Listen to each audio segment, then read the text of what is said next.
All right, CraneWorks brings us Bo Nix each week. He joins us now on the Pepsi hotline. RentalWorks is the division of CraneWorks that has reliable machines and local experts to help you find exactly what you need. Call them for a personalized quote or visit craneworks.com to see their full inventory. Bo, welcome in. Hope you're doing well today. Doing good. How are y'all? Doing wonderful. Thanks a lot. Let's start with what a lot of people are talking about coming out of Saturday night's game is that atmosphere. As a player on the field, is pretty unique. What was the atmosphere like for you? It was definitely a fun atmosphere. It was one of those that once you play in, you know why everybody talks about it and speaks so highly of it. It was fun. It was loud, and it was exactly what an away game should feel like.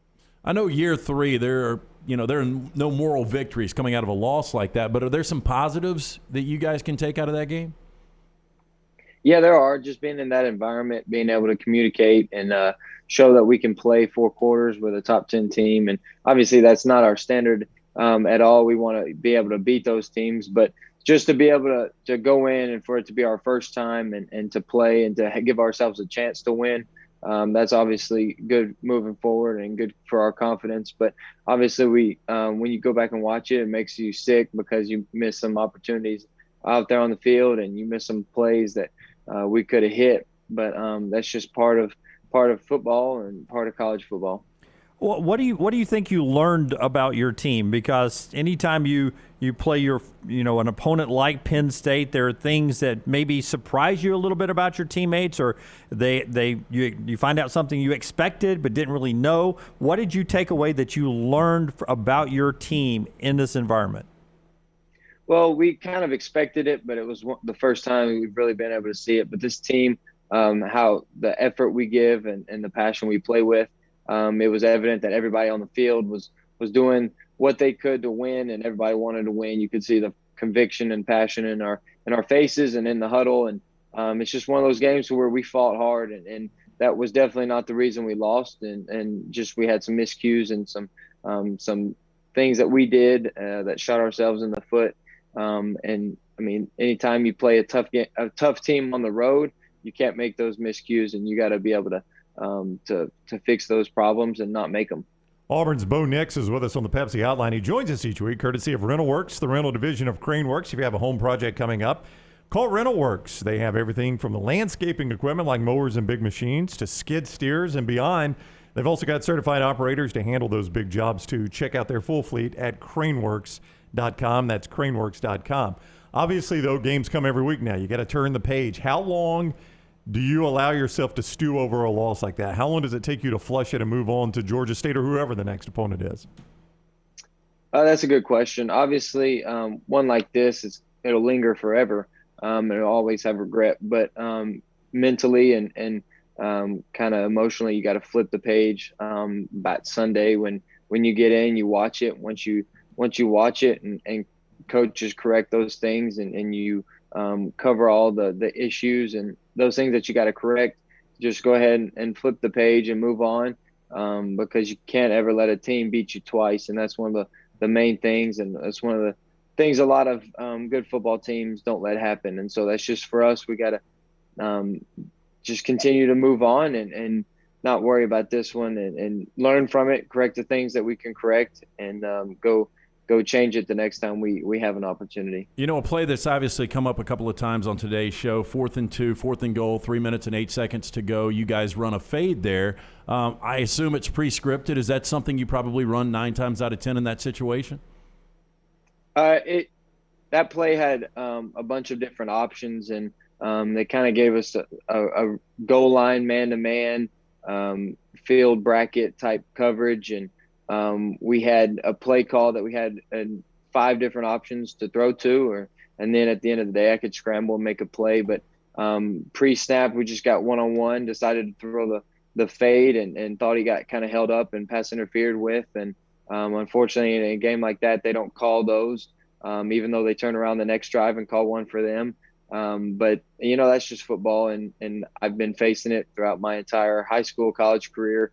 You can't let a game can't depend on the officials, and that's just part of it. And we got to do better and execute properly in the next situation we get in. And obviously, every time you go back and watch, you say, I could have, should have done this. And I mean, like I said earlier, Patrick Mahomes and Lamar Jackson from last night, went back and watched it today and thought about a million things they could have done differently to change the outcome of that game. So it's on every level. Everybody wishes they could go back and do it again. And guys have regrets, and that's just something that we got to live with and move on. I wasn't on the sidelines with you guys up there, but I was watching on TV. Did you get a shoulder stinger at one point? I don't see any wrapping or ice or anything. How are you physically today? It was a physical, tough, fun environment. If I came out of there not sore or hurting the next day, then I didn't play. But that's just kind of how it goes, and just got knocked around a little bit and got hit for the first time this season. And that's when, it's getting into conference play when your body starts to fatigue a little bit and it gets tired and sore. Bo Nix is with us on the Pepsi Hotline. He's presented each week by RentalWorks, the rental division of CraneWorks. Forget those big box stores. CraneWorks Equipment and Rental Division RentalWorks has reliable machines and local experts to help you find exactly what you need. Call them for personalized quotes or visit craneworks.com to see their full inventory. I promise this is a compliment to you, okay? So don't think I'm... But Kirk Herbstreit said there was a little bit of acting on the personal foul on the sidelines. To me, that's a vet move. Yeah, me too. Was there some acting in that? Maybe just a little bit. But, I think whenever usually any kind of play like that, we're good athletes, and most of us don't normally have to fall on the sideline. But guys, when they get pushed over, they're already out of bounds. They're tired. They ran a long way. So just kind of fall and see if you can sell it and get a penalty. But, it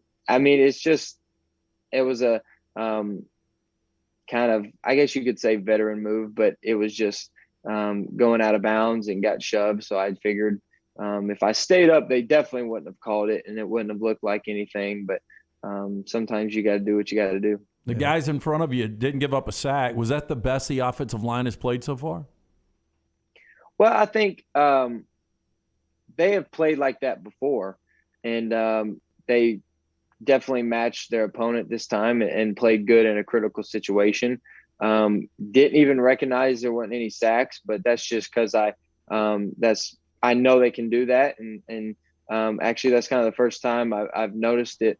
But I knew those guys can do that kind of stuff, and obviously the backs did a good job of picking up blitzes too. And all night our guys just even though we got knocked around early and we started moving the ball really well as the game went on, we just kind of got into the rhythm of the game, knew how they were lining up and made good calls, and that's what happens when you do that.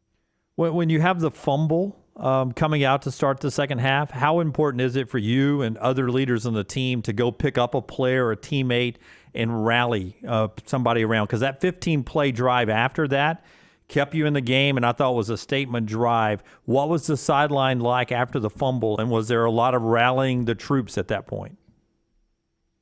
The sideline was it got competitive after that. I've been in that situation. Tank's been in that situation. Veteran guys have always, at least if they've played enough football, they've made a critical mistake in a game. And so we know that, that's just part of the game. That's part of the game flow. And Kobe's a young guy who's continuing to grow and make more plays, and his experience is just going up. So that's the first time that Kobe's had to face that. But that's not going to be the last time. And so guys like the leaders, we just have to continue to pick it up and say, you know what, that happened. You got to move on. There's nothing you can do about it. But then going after that, I thought Kobe responded well. Once he got the ball, he ran it physical. He made some catches. He didn't let it phase him really. And he just continued to battle. And that's all you can ask for from your teammates when something like that happens. If I would have thrown an interception, I hope I would have responded the same way Kobe did. And I hope my teammates would have done the same thing that they did for Kobe, just being there for each other. But it just shows how, even though something bad happened, we didn't phase and we didn't, go into a tank and quit. If anything, that motivated us even more, and we started playing for one another again. And we started running the ball, and everybody in the huddle was bright-eyed, ready to go. And we just got super competitive. But bad things like that happen in games sometimes, and you just got to overcome it. And we gave ourselves a chance to overcome it. and score a touchdown, tie the game, and then win the game in overtime. And we just didn't do that. Did you know during the game that Penn State accidentally punted on third down? There was some confusion after that grounding. I'd actually thought at the time, after that out route they threw on second down, when it was supposed to be second down, I guess they called that third down. Yeah. I knew that was I figured that was early in their drive. And so when they got the punt, I guess I didn't necessarily think of it until after I saw it later. But that's kind of a shocking mistake, and you don't see that a whole lot. You do not see that a whole lot. You're right. That is a shocking mistake. Would 50-year-old Bo Nix want to be an official someday in college? Would you want to do that someday? You know what? Those guys, they have a difficult job. And obviously nobody ever, either side of the game you were on, you don't like the officials. And so they have a tough job. But they do the best they can, and I don't think any of them are one-sided and actually want the other team to win. They just go off their personal opinion, and it's human nature sometimes to disagree with others. And but like I said earlier, that's part of the game, and that's part of the game, and so there's no reason to really combat it. So you just got to move on. I'm going to take that as a no. Bo Nix will not be an official later in life. He'll be running a company. I hope to just be a coach and just kind of argue with the official. I like it. All right, listen, if you got a home project coming up, call RentalWorks. They have everything from landscaping equipment like mowers and big machines to skid steers and beyond. And they've got the certified operators to handle those big jobs too. Check out their full fleet at CraneWorks.com. They bring you Bo Nix each week. Bo, thank you so much. Have a great week. Thank you, War Eagle. All right, take care. Bo Nix with us on the Pepsi Hotline, presented each week by CraneWorks. They also bring you John Mechie Thursdays at noon.